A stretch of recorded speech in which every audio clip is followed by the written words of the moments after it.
Ahora, todos estos debates llegan en un clima complejo. El propio presidente de la República ha dicho se terminó el viento de cola, el crecimiento será del 4%, bastante menor al que se venía sosteniendo desde hace tanto tiempo. El ministro de Economía pidiendo prudencia, ponderación. O sea, el clima está tenso.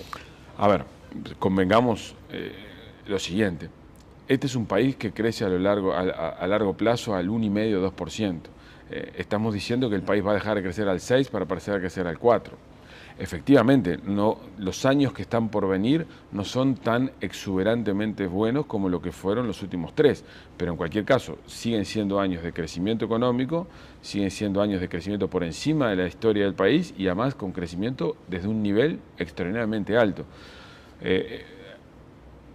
Digámoslo de esta manera, efectivamente la situación económica no va a ser tan holgada o no va a ser tan fluida como la que fue en los últimos años, pero estamos lejos de tener en el horizonte visible un problema importante. El mundo nos sigue ayudando, los precios de los commodities siguen estando altos, el dólar va a seguir estando barato, va a seguir habiendo abundancia de liquidez. El problema principal es que justamente esa abundancia internacional y esa economía uruguaya que crece tanto ha generado otro tipo de problemas por las cuales la política económica ha reaccionado de manera lenta y tiene que poner, digamos, reenfocarse en controlar la inflación y en atacar el problema fiscal. Bueno, y en las tensiones que se asumen desde la conducción económica, está aquella posibilidad de seguir en la redistribución, que es un desvelo del Frente Amplio, en la redistribución del ingreso. Y allí se insinúa una vez más un retoque en materia impositiva. ¿Esto ayuda, digamos? Yo creo que las propuestas que en principio emergen como posibles discusiones que estarían teniendo lugar al interior del gobierno en materia de modificación del IRAE son propuestas innecesarias en el sentido, y además sobre todo ineficaces. En ningún caso los montos que esos aumentos de impuestos planeados pueden involucrar son suficientemente importantes como para que efectivamente Uruguay procese un avance significativo en materia de redistribución del ingreso. Se trata más bien de escaramuzas políticas al interior del gobierno, marcadas de perfil de distintos agentes o distintos actores que conviven al interior del gobierno, pero no es un tema sustantivo, probablemente nos acompañe a lo largo de todo este año esta discusión, pero si uno espera redistribuir el ingreso, lo mejor que se puede hacer por el Uruguay es lograr que con la actual estructura impositiva, que es ya progresiva en relación a la estructura impositiva que teníamos, el país siga creciendo porque el gasto público social implementado por el gobierno, basado en esta estructura tributaria actual, ha permitido notorias mejoras en materia de distribución del ingreso en los últimos años. Bien, usted hablaba del IRAE y lo irrelevante que sería llevarlo del 25 al 30%. ¿Qué pasa con el IRPF y la eventualidad de que también surja una imposición sobre el reparto de dividendos? Bueno, en realidad nosotros creemos que el definir el aumento del IRAE para rentas elevadas o para ganancias elevadas extraordinarias es un suceso irrelevante por diversas circunstancias. Sobre todo porque arriesgan con comprometer temas relacionados con la inversión en sectores competitivos a nivel internacional. Las modificaciones sobre el IRPF son diferentes. En el sentido de que si efectivamente uno va por una política mucho más agresiva en materia de distribución de ingresos, siempre son más recomendables el gravar en cabeza de la persona física que en gravar en cabeza del grupo o de la empresa que es la que finalmente invierte. En cualquier caso, conocía las rentas de Uruguay, conocía los montos involucrados que hay en Uruguay, tampoco de aumentos aún extraordinarios de la IRPF en las franjas superiores, los resultados en materia material económica que se podrían tener en materia de recaudación serían lo suficientemente importantes como para poder generar una redistribución del ingreso sustancialmente diferente. Por lo tanto, desde mi punto de vista, ingresar en esta discusión de modificación impositiva a 2 años, o a escasos 2 años de un gobierno nuevo que venía heredando una estructura tributaria muy reciente, me parece que es innecesario, me parece que sigue siendo una discusión excesivamente ideológica, con escaso fundamento numérico, con escaso fundamento técnico, que no le introduce al país más que un ruido político, que es parte del juego democrático, que forma parte de la regla del juego, que en cualquier caso cualquier gobierno tiene absoluta derecho en podernos ingresar en este debate, pero creo que al fin y al cabo estamos hablando de una discusión que es menor y que lo más importante, si efectivamente se quiere avanzar en materia de redistribución del ingreso, es mejorar la calidad del gasto, mejorar la eficiencia del gasto. Uruguay tiene un gasto público social importante, que ha crecido mucho en los últimos años, que tiene impactos redistributivos favorables, pero que todavía, desde mi punto de vista, no está lo suficientemente focalizado. El gasto público social abarca o comprende a un conjunto de población que no debería estar comprendida y se requieren más recursos para otro conjunto de población que es alcanzada, pero de manera parcial. O sea que es mucho más importante concentrarse en trabajar en el gasto, en la calidad del gasto, en dónde se gasta, cómo se gasta, qué población se afecta, que en discutir y perder tiempo en modificaciones tributarias que no van a rendir, en el final del día, no van a rendir lo suficiente. Bueno, el gasto usted lo señala como de notoria incidencia en el déficit que hoy tenemos, por ejemplo. Bueno, nosotros hoy tenemos un déficit fiscal de casi 2,8% del producto, eso es un deterioro importante, de hecho es el déficit fiscal más grande que hemos tenido desde el 2002 a la fecha. El desvío que ha tenido lugar en el último año es relativamente importante y el gobierno atribuye este desvío en parte a factores transitorios, en parte a factores más permanentes. Dentro de los factores transitorios se introduce el tema energético, claro, e introduce algunos pagos extraordinarios. Es verdad que allí hay un punto, aunque también es verdad que los costos energéticos han estado sistemáticamente por encima de lo previsto en los últimos años, por lo tanto deberíamos pensar si no ha habido de manera más o menos permanente una subestimación de los costos energéticos en los presupuestos que el gobierno ha elaborado en los últimos años.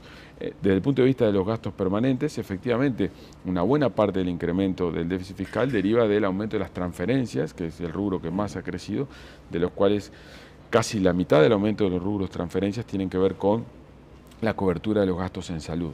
Esto forma parte de la política que el gobierno definió al crear el FONASI, al extender el sistema y los... Usted no dice gastar más en el aspecto social, sino gastar mejor. Lo que yo estoy diciendo son dos cosas. Efectivamente tenemos un desvío fiscal y Uruguay tiene que introducir correctivos en la trayectoria fiscal a medio plazo si es que no quiere encontrarnos dentro de 2 años ante un escenario internacional menos favorable en una situación incómoda. ¿Cómo se debe atacar eso? Y se debe intentar buscar espacios en el Estado donde el gasto hoy podría estar siendo redundante o excesivo y atacar ese problema. Pero además, si se quiere atacar el otro objetivo, son dos problemas distintos, que es el de la distribución del ingreso, no solamente se debe recortar gastos en algunos capítulos, sino que al mismo tiempo se debe fortalecer algunos gastos dirigidos a contingentes de la población muy específicamente definidos, con mucha precisión, a donde se quieren alcanzar resultados concretos. La minoridad es un tema central. Por cada adulto mayor pobre que hay en este país tenemos 7 niños pobres. Ese es un capítulo clave. Es verdad, los gobiernos del Frente Amplio han atacado de manera más directa este problema de lo que venía haciéndose antes, entre otras cosas porque cuentan con más recursos, pero todavía se requiere focalizar más y se requiere trabajar mejor para poder atacar algunos de los problemas que están allí. Bien, le quiero agradecer estos minutos, simplemente una referencia. Usted dijo al pasar que el dólar se mantendrá en estos niveles. No es esperable en este año una variación sustantiva. Bueno, en realidad los analistas nunca podemos hacer un pronóstico sobre el tipo de cambio, por lo tanto la mejor predicción que podemos hacer del tipo de cambio es el valor actual. Usted me pregunta cuánto va a valer el dólar dentro de un año, lo mismo que vale hoy, ese es mi mejor pronóstico, numérico. Correcto. Sin perjuicio de ello, hay 2 o 3 elementos que me gustaría señalar. En el mundo, el dólar va a permanecer débil, por lo menos durante todo el año 2013, como consecuencia de la expansión monetaria que Estados Unidos requiere seguir haciendo para atacar sus problemas de recuperación económica. Por lo tanto, el fenómeno del dólar débil no es un fenómeno uruguayo, sino es global. Segundo, la alta inflación que Uruguay exhibe y la escasa número de instrumentos que Uruguay tiene a su disposición para atacar el problema hacen que, por lo menos a corto plazo, y cuando digo corto plazo, el primer semestre, la política económica deba permitir deslizamientos del tipo de cambio hacia abajo, o sea, apreciaciones adicionales. O sea que es probable que en las próximas semanas, próximos mes de febrero y marzo, todavía observemos un valor del dólar por debajo del valor actual, como consecuencia de que el gobierno va a tener que enfrentar estos problemas de precios que amenazan con tocar el 9%. Una vez que el gobierno diseñe un plan más consistente, el tipo de cambio no va a poder aumentar mucho, pero probablemente no requiera de apreciaciones adicionales del peso como lo hemos visto hasta ahora. Pero difícilmente en el próximo año, salvo un evento internacional muy agudo, muy grave, una muy mala noticia en Europa, un evento financiero inesperado, el dólar más bien su tendencia es a permanecer en su valor actual o incluso bajar. Bueno, le quiero agradecer estos minutos. Más adelante, si le parece, vamos a hablar ya de lo que tiene que ver con la situación regional, los riesgos que llegan desde Argentina, ese despegue en todo sentido de Brasil, pero bueno, quedará para otra oportunidad. Muy amable. Muchas gracias por la invitación. El economista Gabriel Odón estuvo con nosotros, socio de CPA Ferrer y además investigador del CIMBE. Vamos a una breve pausa y seguimos adelante en Tele Buen Día.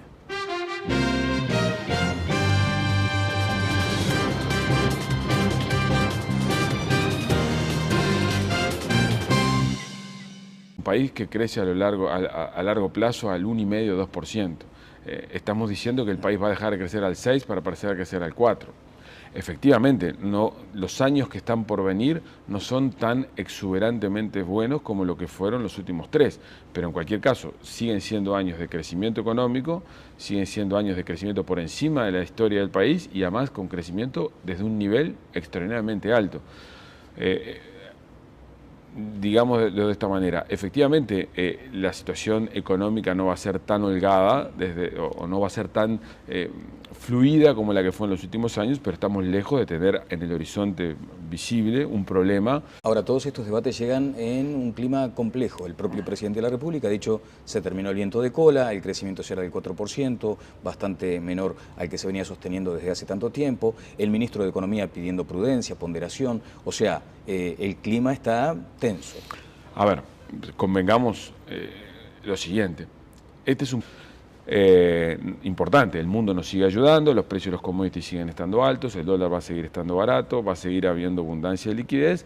El problema principal es que justamente esa abundancia internacional y esa economía uruguaya que crece tanto ha generado otro tipo de problemas por las cuales la política económica ha reaccionado de manera lenta y tiene que poner, digamos, reenfocarse en controlar la inflación y en atacar el problema fiscal. Bueno, y en las tensiones que se asumen desde la conducción económica está aquella posibilidad de seguir en la redistribución, que es un desvelo del Frente Amplio, en la redistribución del ingreso. Y allí se insinúa una vez más un